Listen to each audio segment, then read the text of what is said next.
এ ভাই, কেন সেই খেজুরের গাছের গোড়া কান্না করলো?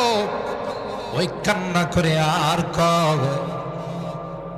নতুন মেম্বার পেয়ে গেছেন গো, আর কোনদিন আপনি আমার মধ্যে বসবেন না।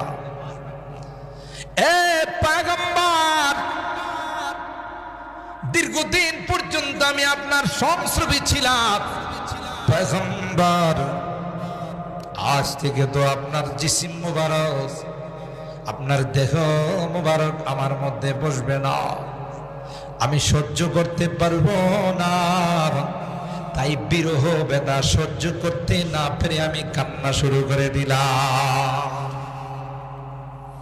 হে মুসলমান, আল্লাহর হাবিব মিম্বার থেকে নেমে